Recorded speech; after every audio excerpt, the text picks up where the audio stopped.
അപ്പോൾ ഒരു 3x3 മെട്രിക്സിൻ്റെ adjoint എങ്ങനെ കാണാൻ നോക്കി നോക്കാം. ഞാൻ ഒരു എക്സാമ്പിൾ എടുത്തിട്ടുണ്ട്. 133 143 134 എന്ന് പറഞ്ഞിട്ട്. ഓക്കെ, അപ്പം ഞാൻ 4 സ്റ്റെപ്പുകളായിട്ടാണ് ചെയ്യുന്നത്. ഒരു ഷോർട്ട് കട്ട് മെത്തേഡും ഉണ്ട്, ഞാൻ അടുത്തായിട്ട് പറഞ്ഞുതരാം. ഫസ്റ്റ് എന്ന് പറയുന്നത് നമ്മൾ സ്റ്റെപ്പ് 1 മൈനേഴ്സ് കണ്ടുപിടിക്കുക എന്നുള്ളതാണ്. അപ്പോൾ 9 മൈനർ ഉണ്ടാവും. 3x3 മെട്രിക്സ് ആണെങ്കിൽ 9 മൈനർ ഉണ്ടായിരിക്കും. M11 M12 M13. പിന്നെ നമ്മൾ ഒരു മെട്രിക്സിൻ്റെ പേര് എഴുതുന്ന പോലെ, എലമെൻറ്റ്സ് എഴുതുന്ന പോലെ തന്നെ A11 A12 A13 എന്ന് എഴുതില്ലേ. പിന്നെ M21 M22 M23 അങ്ങനെ M31 ഉണ്ടാവും, M32 M33 വരെ ഉണ്ടാവും. ഓക്കെ, അപ്പോൾ ഓരോന്നായിട്ട് നോക്കി നോക്കാം. 1-2 കണ്ടുപിടിക്കാൻ അറിഞ്ഞു കഴിഞ്ഞാൽ പിന്നെ സ്മൂത്തായി പോയിക്കോളും. M11 എന്ന് പറഞ്ഞു കഴിഞ്ഞാൽ നമ്മൾ A11 എടുക്കാം, അതായത് ഫസ്റ്റത്തെ എലമെൻ്റ് എടുക്കാം. അതിൻ്റെ അതിൻ്റെ കോളവും അതിൻ്റെ റോയും ഡിലീറ്റ് ചെയ്യാം. ബാക്കി എന്തുണ്ടാവുക? 4 3 3 4. അതായത് ഞാൻ ഈ കോളവും ഈ റോയും ഡിലീറ്റ് ചെയ്ത് കഴിഞ്ഞാൽ 4 3 3 4 എന്ന് മാത്രമേ ഉണ്ടാവുള്ളൂ. അത് നമുക്ക് 4 3 3 4 എന്ന് പറഞ്ഞിട്ട് ഒരു ഡിറ്റർമിനൻ്റ് ആയിട്ട് എഴുതി കൊടുക്കാം. ഡിറ്റർമിനൻ്റ് ആയിട്ട് എഴുതണേ. ഓക്കെ, എന്നിട്ട് ഈ ഡിറ്റർമിനൻ്റ് കണ്ടുപിടിക്കാൻ ഒരു പണിയില്ല, ക്രോസ് ആയിട്ട് ചെയ്താൽ മതി. 4 × 4 16, 3 × 3 9. അപ്പോൾ 16 - 9 7 ആയിരിക്കും ഫസ്റ്റത്തെ മൈനർ. ഇതാണ് ഇനി മൊത്തം ചെയ്യാൻ പോകുന്നത്. M12 എന്ന് പറഞ്ഞാൽ അടുത്ത് ഞാൻ ആ പേരുള്ള പോലെ തന്നെ 12 എന്നല്ലേ പറഞ്ഞിരിക്കുന്നത്. ആ M12 എന്നുള്ള A12 എന്ന് പറഞ്ഞാൽ പൊസിഷൻ എടുക്കുക 3. ഇതിൻ്റെ കോളും റോയും ഡിലീറ്റ് ചെയ്യുക. അതായത് ഈ റോയും ഇതിപ്പോൾ ഞാൻ വരച്ച് കഴിഞ്ഞാൽ മൊത്തം വൃത്തികേടാവും. ഓക്കെ, അത് ഡിലീറ്റ് ചെയ്ത് കഴിഞ്ഞാൽ പിന്നെ എന്തൊക്കെയുള്ളൂ? 1 3 1 4. അപ്പോൾ അതൊരു ഡിറ്റർമിനൻ്റ് എഴുതാം. 1 3 1 4 അതിൻ്റെ ഡിറ്റർമിനൻ്റ് കണ്ടുപിടിക്കാം. 1 × 4 4 -1 × 3 3. സോ 4 - 3 1. ഇനി M13 എന്ന് പറയുമ്പോൾ ഇപ്പോൾ ഏതായിരിക്കും? ഈ പൊസിഷൻ എടുക്കുക, അതിൻ്റെ കോളോ റോയും ഡിലീറ്റ് ചെയ്യുക. ബാക്കി ഉണ്ടാവുക 1 4 1 3 ആയിരിക്കും. അതിൻ്റെ ഡിറ്റർമിനൻ്റ് കാണാം 1 4 1 3. ഓക്കെ, ഇതിങ്ങനെ എല്ലാവരുടെയും ചെയ്യാം, 9 ചെയ്യാം. ഓക്കെ, 1 3 1 × 3 3 വരിക, 1 × 4 4 വരിക. അപ്പോൾ 3 - 4 -1. ഇനി M21 ആണെങ്കിലോ ഈ 1 എന്ന പൊസിഷൻ എടുക്കുക, അതിൻ്റെ റോയും ഡിലീറ്റ് ചെയ്യുക, കോളും ഡിലീറ്റ് ചെയ്യുക. ബാക്കി എന്തുണ്ടാവുക? 3 3 3 4.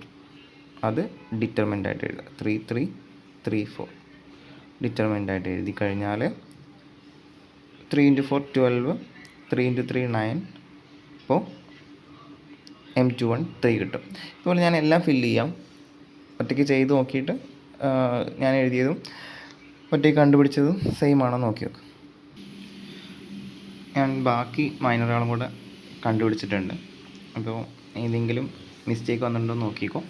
9 മൈനറുകളും കണ്ടുപിടിക്കുക എന്നുള്ളതാണ് ഫസ്റ്റത്തെ സ്റ്റെപ്പ്. അത് കംപ്ലീറ്റ് ചെയ്യാം. രണ്ടാമത്തെ സ്റ്റെപ്പ് 2 എന്ന് പറഞ്ഞാൽ കോഫാക്ടറുകൾ കണ്ടുപിടിക്കുക എന്നുള്ളതാണ്.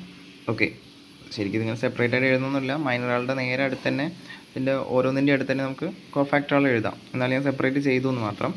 ചെയ്ത് ട്രാക്കിലായി കഴിഞ്ഞാൽ ഇങ്ങനെ സ്റ്റെപ്പുകളായിട്ടൊന്നും എഴുതണമെന്നില്ല. സ്റ്റെപ്പുകളായിട്ട് പറഞ്ഞാൽ സ്റ്റെപ്പ് 1 സ്റ്റെപ്പ് 2 എന്ന് എഴുതണമെന്നില്ല. ഇതിൻ്റെയൊക്കെ നേരെ തന്നെ കോഫാക്ടറുകൾ എഴുതി പോകുന്നേ ഉള്ളൂ. കോഫാക്ടർ കണ്ടുപിടിക്കാൻ ഇത്ര പണിയൊന്നുമില്ല.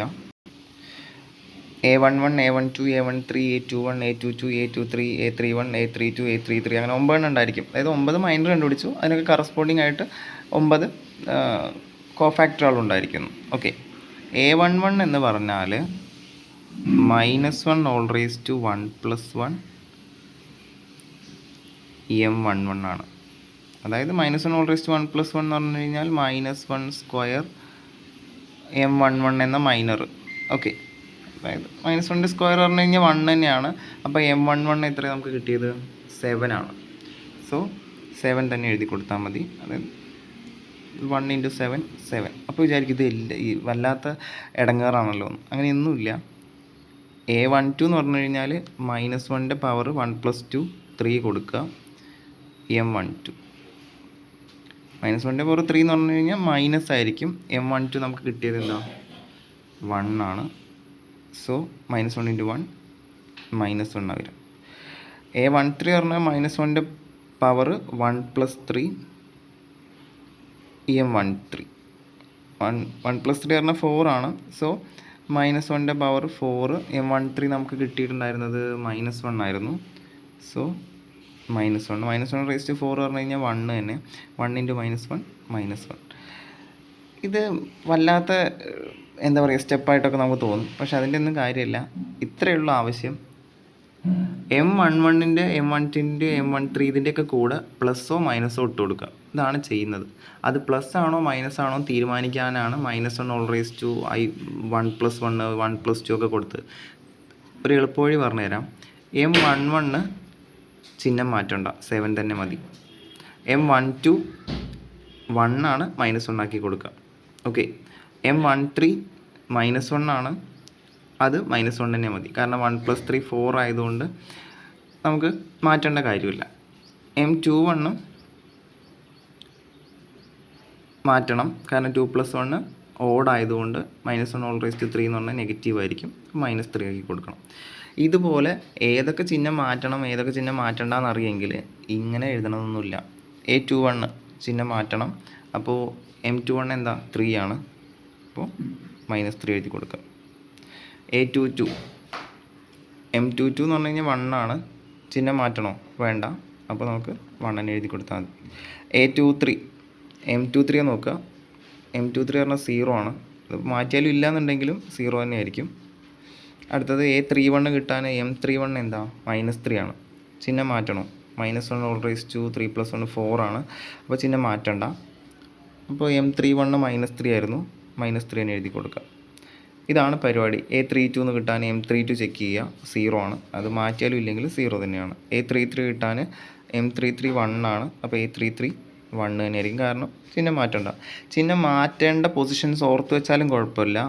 A12 മാറ്റണം, A32 മാറ്റണം. ഓക്കെ, ഓർഡർ തെറ്റല്ലേ. A21 മാറ്റണം, A23 മാറ്റണം. ഈ 4 പൊസിഷനിൽ മാത്രമേ നിങ്ങൾ മൈനറിൻ്റെ ചിഹ്നം മാറ്റി കൊടുക്കേണ്ടതുള്ളൂ. ഓക്കെ, ഇത്രേ ചെയ്യേണ്ടുള്ളൂ. അപ്പോൾ സിമ്പിളായിട്ട് കിട്ടും.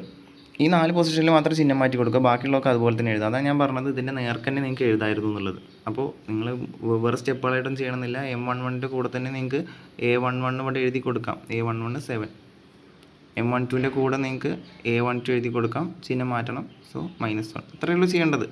അല്ലാതെ -1/3 ഞാൻ തിയറി പറഞ്ഞതേ ഉള്ളൂ. അതിൻ്റെ തിയറി ഇങ്ങനെയാണ്. കോഫാക്ടേഴ്സ് കണ്ടുപിടിക്കുമ്പോൾ AIJ എന്ന് പറഞ്ഞു കഴിഞ്ഞാൽ -1/i + j Mij ആണ്.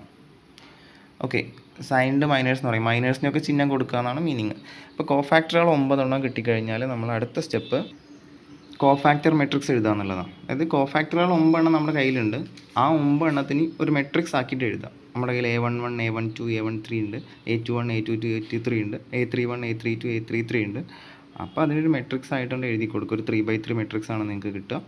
സോ ആ വാല്യൂസ് എല്ലാം എടുത്ത് എഴുതുക. 7 -1 -1 -3 1 0 -3 0 1. ഇത്രയേ ഉള്ളൂ കോഫാക്ടർ മെട്രിക്സ് എഴുതാൻ. ഇതിൻ്റെ നൊട്ടേഷനാണിത്. അപ്പോൾ കോഫാക്ടർ മെട്രിക്സ് എഴുതി. ഇനി ലാസ്റ്റ് സ്റ്റെപ്പ് അഡ്ജോയിൻ മെട്രിക്സ് എഴുതാം. ഒന്നുമില്ല, കോഫാക്ടർ മെട്രിക്സിൻ്റെ ട്രാൻസ്പോസ് ആണ് നമ്മുടെ അഡ്ജോയിൻ മെട്രിക്സ് എന്ന് പറഞ്ഞാൽ. മെട്രിക്സ് എടുക്കുക, ട്രാൻസ്പോസ് എഴുതാൻ പറ്റുമല്ലോ, കോഫാക്ടർ മെട്രിക്സിൻ്റെ ട്രാൻസ്പോസ്. സോ കോളംസൊക്കെ റോ ആയിട്ട് എഴുതാം. അപ്പോൾ ഫസ്റ്റ് കോളം 7 -3 -3 ആണ്, റോ ആയിട്ട് എഴുതി. അടുത്ത കോളം -1 1 0 ആണ്, അത് റോ ആയിട്ട് എഴുതി. അടുത്ത കോളം -1 0 1 ആണ്.